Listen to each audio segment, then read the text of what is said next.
Editor of the magazine. 2010 میں میری investigation نے امت شاہ کو جیل پہنچایا تھا. وہ میں اپنے کریئر کا سب سے بڑا اچیومنٹ مانتی ہوں. بھلے ہی امت شاہ آج کنٹری کے رولنگ پریزیڈنٹ ہیں, رولنگ پارٹی کے پریزیڈنٹ ہیں, لیکن میرے لیے ان کو جیل پہنچانا is one of the biggest achievements of my career so for. تو اس کے بعد ان کے جیل جانے کے بعد مجھے لگا کہ ایسی بہت ساری چیزیں ہیں اباؤٹ گجرات جن کو لوگوں کے لیے جاننا بہت ضروری ہے, بیکاز یہ ایک متھ میکنگ بن گئی تھی کہ مودی کو کلین چٹ مل گئی ہے. اور میرا یہ ہمیشہ سے کہنا ہے کہ مودی کو کلین چٹ والی جو متھ میکنگ ہے اس کو ختم ہونا چاہیے, بیکاز وہ کبھی ایکیوزڈ نہیں تھے کیس میں.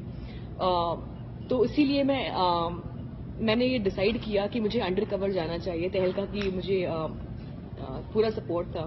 تو میں نے 26 سال کی تھی میری عمر اس وقت, اور تو اس وقت میری ایک دوست رہتی تھی لاس اینجلس میں, وہاں کی فلم انسٹیٹیوٹ کنزرویٹری میں کام کرتی تھی وہ. تو میں نے وہاں کا آئی کارڈ میں نے منگوایا, کسی طرح بنوا لیا, فیک پاسپورٹ بنوا لیا, فیک ڈرائیونگ لائسنس, سارے ڈاکیومنٹس بنوا لیے, اور میں نے 8 مہینے ایک ایسی اور لڑکی کی زندگی جی ہے. صرف میتھلی تیاگی بنی نہیں تھی میں, بلکہ اس کی زندگی جیا ہے میں نے.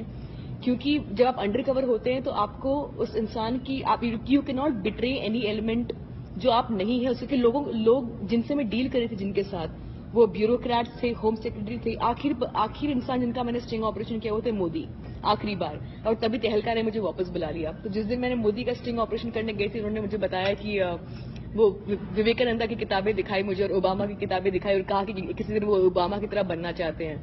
تو یہ سب ہوئی, اور اسی دن تہلکا نے مجھے واپس بلایا یہ بتانے کے لیے کہ انویسٹیگیشن نہیں ہوگا, ختم ہو جائے گا. بیکاز ان کو بھی لگ رہا تھا کہ ہم نے شروع کیا تھا ایک چھوٹے لیول پہ, جہاں میں چھوٹے آفیسر سے بات کرنے گئی, پھر میں کمشنر تک پہنچ گئی, پھر ہوم سیکرٹری تک پہنچ گئی, پھر امت شاہ تک پہنچ گئی, اور پھر مودی تک جب میں پہنچی تو ان کو اندازہ ہوا کہ میں بہت زیادہ گھس چکی اس انویسٹیگیشن میں. اور شاید تہلکا کو ایک بار بند کیا جا چکا تھا جب بنگارو لکشمن پہ انہوں نے اسٹنگ آپریشن کیا, تو ان کو لگا تھا ایک بار پھر ایسی کچھ ہوگا. مودی پاور میں آ رہے تھے تو انہوں نے ڈیسائیڈ کیا کہ آپریشن کو جو ہے ابورٹ کر دیں گے. لیکن اس وقت تک مجھے بہت کچھ مل چکا تھا.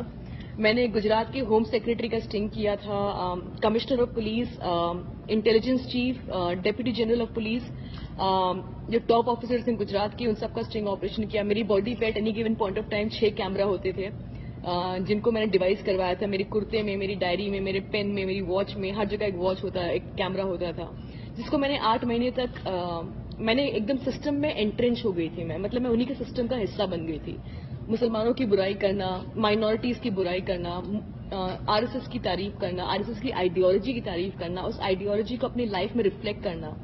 اور بہت سکسیزفلی میں نے یہ انویسٹیگیشن کیا, کیونکہ اس نے پہلی بار آفیسرز جو ہیں تعریف کر رہے ہیں کہ جو انہوں نے کیا 2002 میں, اپنی بہادری کی تعریف کریں, کیسے انہوں نے مسلمانوں کو مرنے دیا, کیسے جب احسان جعفری کو مارا جا تو ان کو اچھا لگا, اور انہوں نے کہ احسان جعفری کو جب انہیں اسی سے کوئی دقت نہیں تھی. کمشنر آف پولیس مجھ سے کہتے ہیں کہ مسلمانوں نے 2 بار مارا, ہم نے 1 بار مارا, بہت ہماری جو چھاتی ہے وہ چوڑی ہو گئی. ہرین پنڈیا مرڈر میں جو انویسٹیگیٹنگ آفیسر ہے, ہرین پنڈیا بہت بڑے رائیول تھے مودی کے, ان کا اچانک مارننگ واک پہ گیا اور ان کو مار ڈالا گیا. الزام یہ لگا تھا کہ مسلمان بچوں نے مارا ہے ان کو, لیکن بعد میں جو انویسٹیگیٹنگ آفیسر نے بتایا کہ ان کا مرڈر جو ہے مودی اور اڈوانی نے کی کمپلسٹی کی وجہ سے ہوا تھا, وہ ان سب کا انوالومنٹ تھا. آئیڈلی ان سب خلاصوں کے بعد انڈین میڈیا کو بہت بڑا کیمپین کرنا چاہیے تھا. ایس آئی ٹی جو انویسٹیگیٹ کر رہی ہے اسے ٹیپس مانگنے چاہیے تھے مجھ سے, لیکن ایسا کچھ ہوا نہیں. میرے بک لانچ پہ ہندوستان کے سارے ایڈیٹر اور جرنلسٹ موجود تھے, کانگریس پارٹی, کمیونسٹ پارٹیز, جتنے پولیٹیکل پارٹیز ہیں ان سب کے لیڈرز موجود تھے میرے بک لانچ پہ. لیکن اگلے دن ایک دم سناٹا تھا, کسی نے کچھ نہیں کہا, کیونکہ مودی پاور میں آ چکے تھے. اور لیکن مجھے یہ ڈر تھا کہ میری کتاب آنے کے بعد شاید مودی گورنمنٹ ایک انجنکشن لائے گی کتاب پہ, کتاب کو ڈسٹریبیوٹ نہیں ہونے دے گی. لیکن انہوں نے بہت اسمارٹلی پلے کیا, کیونکہ اگر میری کتاب پہ بین لگ جاتا تو لوگ اور پڑھتے اسے, کیونکہ ایک ٹینڈنسی ہے کہ جب آپ کسی چیز کو بین کرتے ہیں تو لوگوں کے اندر وہ ہو جاتی ہے کہ اسے پڑھا جائے کہ اس میں کیا ہے. تو انہوں نے دی کلڈ اٹ بائی سائلنس. لیکن ایک اچیومنٹ میرے لیے یہ رہی ہے کہ لوگ کہتے ہیں کہ how do we believe you. I tell them کہ اب تک جن لوگوں کا میں نے اسٹنگ آپریشن کیا ہے, دے آر دا ٹاپ, سب سے ٹاپ لیول کے لوگ ہیں. اب تک کوئی مجھے کوٹ لے کے نہیں گیا کہ یہ لڑکی جھوٹ بول رہی ہے, جس نے کتاب میں جو لکھا ہے جھوٹ بولا ہے. It is not fact. Indian express نے, انڈیا میں انڈین ایکسپریس اخبار نے کچھ لوگوں کو اپروچ کیا جن کا میں نے اسٹنگ آپریشن کیا, انہوں نے کہا ہاں ہم میتھلی تاگی کے نام کی لڑکی سے ملے ہیں, کسی نے کچھ ڈینائی نہیں کیا اب تک, وچ مینس کہ نو بڈی کین ڈاؤٹ دی اوتھینٹسٹی. میرے پاس ٹیپس پڑے لیکن میں ان ٹیپس کو لانچ اس لیے نہیں کر رہی ہوں because they were not meant for TRPs, they were meant for justice. So I'm waiting for the SIT to approach me. If not تو اگلے سال تک my lawyers will approach the Supreme Court to petition reinvestigation into the Gujarat riots and the fake encounters. اخبار ہیں جو ہندوستان کے اخبار business standard وغیرہ, انہوں نے کہا ہے کہ this is India's water get moment. جب واٹر گیٹ اسکینڈل ہوا تو نکسن نے ریزائن کیا تھا, تو بزنس اسٹینڈرڈ نے لکھا ہے کہ this is that moment for India when Modi should resign.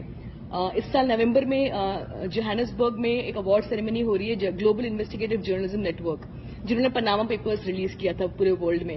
It is the biggest investigative journalism body in the world and they are awarding Gujarat Files as a top book of the year. For me that is a big achievement. It's the final, it's basically accepting and acknowledging that it is one of the biggest journalism, investigative journalism books. Hindustan کے سارے editors نے مجھے phone کیا بتانے کے لیے کہ اس خبر کے بعد مودی کو آئیڈیلی اسٹیپ ڈاؤن کر دینا چاہیے, لیکن ان کے ہاتھ بندھے ہوئے ہیں, وہ کچھ نہیں کر سکتے ہیں. ہندوستان کے سب سے بڑے ایڈیٹرز جو میرے دوست ہیں سب مجھے فون کر کے شاباشی دے رہے ہیں, لیکن ان میں سے کسی کی ہمت نہیں ہے کہ اوپنلی کچھ بولے. حالانکہ ایک سپورٹ میرے لیے جو رہا ہے, سب سے بڑا سپورٹ رہا ہے, وہ ریجنل میڈیا کا. اینڈ دو